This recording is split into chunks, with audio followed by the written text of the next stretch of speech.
So I'm going to be making a tuna and shrimp casserole for dinner tonight. I have 1 bag of egg noodles. I have half a block of pepper jack cheese and half a bag of sharp white cheddar cheese. I have 4 cans of tuna, 1 can of peas, 1 stick of butter, yellow onion, a pint of heavy cream, and a pound of shrimp. And then I have these sour cream and onion flavored potato chips that I'm going to put on top. So first I'm going to grate my cheese. Okay, I'm going to add the sharp white cheddar to the pepper jack and blend it all together. Now I'm going to cut my onion. Now I'm going to try cutting my onion differently this time, the way that you're supposed to cut an onion. I think I learned it the wrong way in culinary school. Okay, so you're supposed to cut off this end. And then I think you peel back the skin.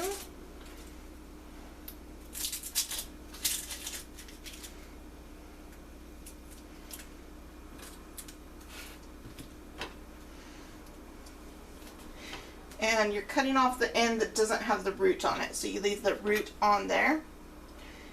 And then I think you cut like that.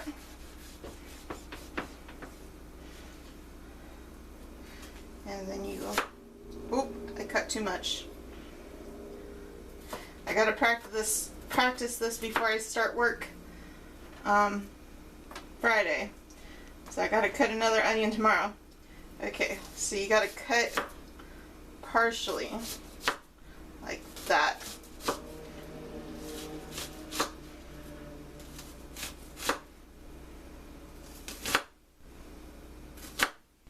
And I'll probably get faster at this as I get used to it. And then, oh, that is so much better. I gotta develop a rhythm for it, but it does cut it a lot better.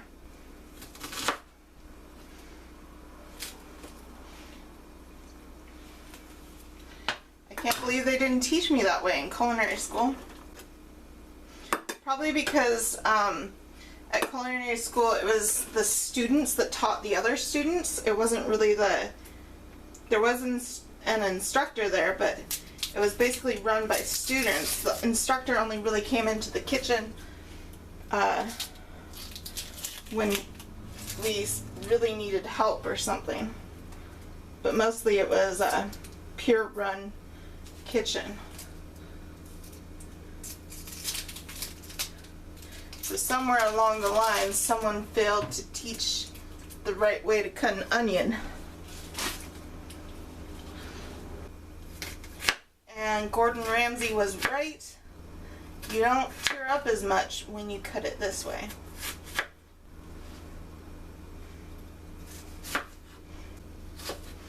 I'm definitely going to need more practice with that, but I think I'm getting it down.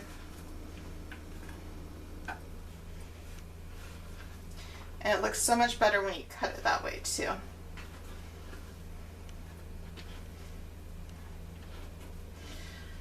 Okay. Now we gotta move on to our shrimp. Our shrimp is in the sink here. And we want it on cold water.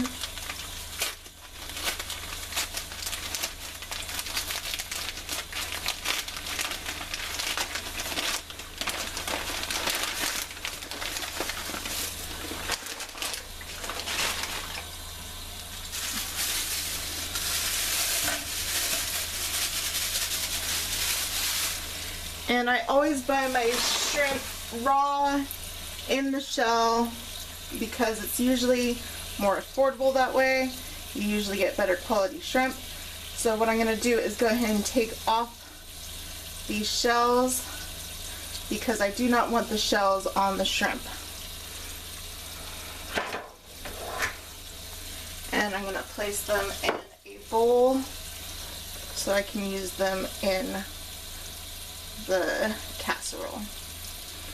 And I might even cut these shrimp up into smaller pieces so it spreads out more evenly in the casserole. I'm not leaving the tails on because we don't want to have bits of shell in the casserole because that would destroy the texture.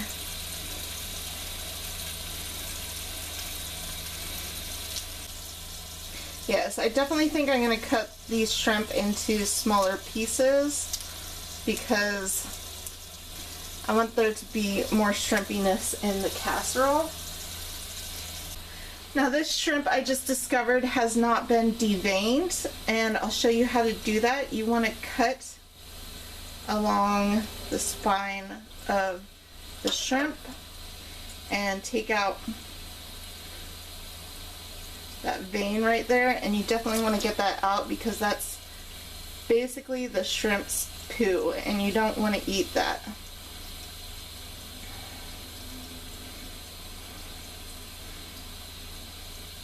So just make sure it's all cleaned out in there. All the other shrimp have been deveined though. I'm going to turn this pan on medium. And I'm going to get the stick of butter melted in the pan.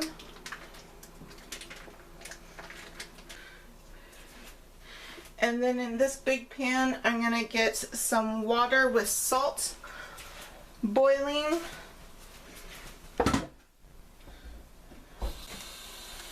I'm going to add 2 tablespoons of vegetable oil to the water. Oh, and you know what else? I almost forgot it.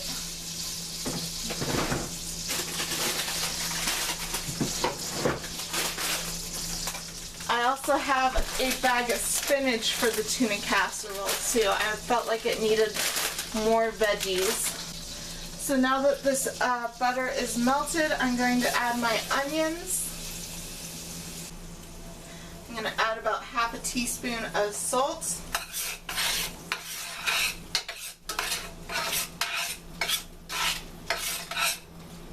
I'm going to add about a teaspoon of black pepper.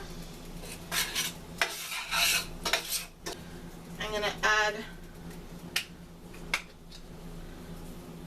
about a tablespoon of parsley flakes.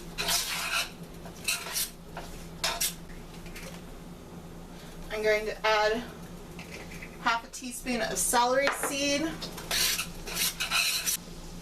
I'm going to add 1 tablespoon of tarragon. I'm going to add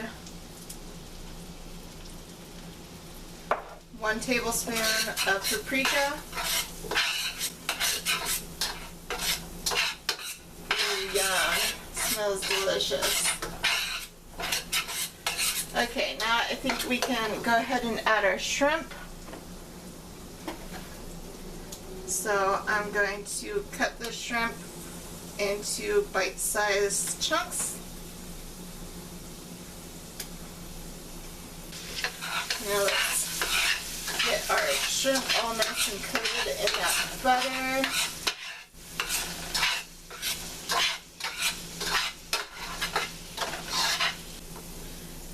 So now I'm going to add my tuna.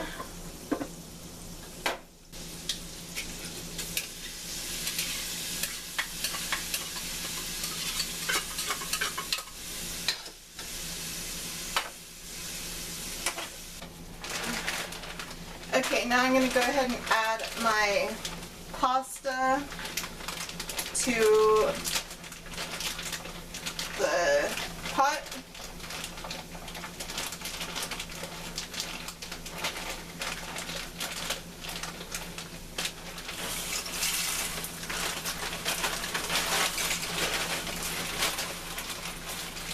But you could use any kind of pasta you like. I'm just using egg noodles, a little more traditional that way.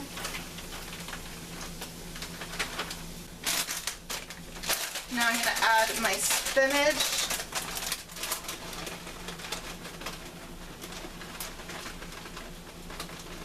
And I have to do this a little bit at a time so it will wilt. Okay, now I'm going to add 1/3 cup of flour. Mix that up in there. And now I'm going to add my heavy cream. And now I'm going to add a drained can of peas. And now I'm going to add most of the cheese. I'm going to leave about a cup, maybe a cup and a half of cheese left to top it with. And I'm going to work this cheese into the sauce. Now I'm going to drain my noodles and add them to the sauce. And I'm going to go ahead and put this on low. I'm going to set the oven temperature to 350. And then I'm going to add my egg noodles to the sauce. Mix that up in there. Ooh, look at that gooey cheesiness.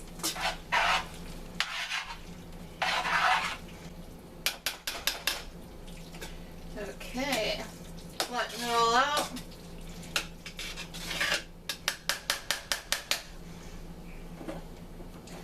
Turn it off and top it all with the rest of the cheese.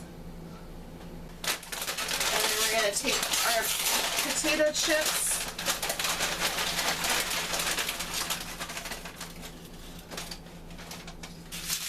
and crush them up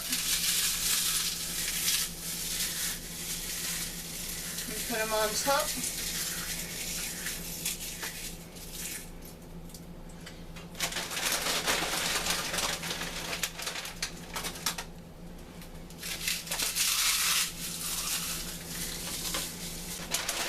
I think I'm going to do 3 big handfuls.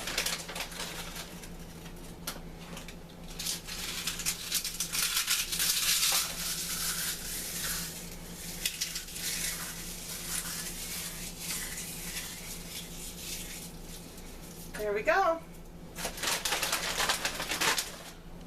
Now it's ready to go ahead and pop it in the oven and set the timer for 30 minutes.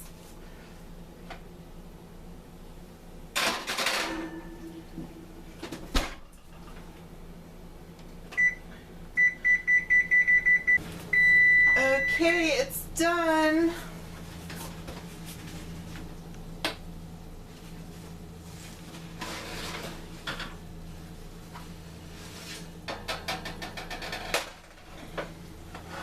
Yum, that looks delicious.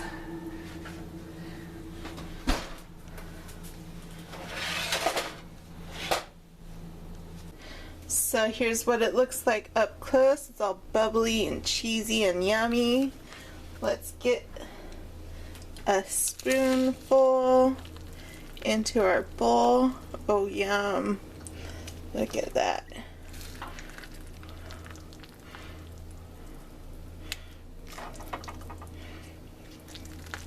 So cheesy. That looks delicious. Alright, I'm gonna dig in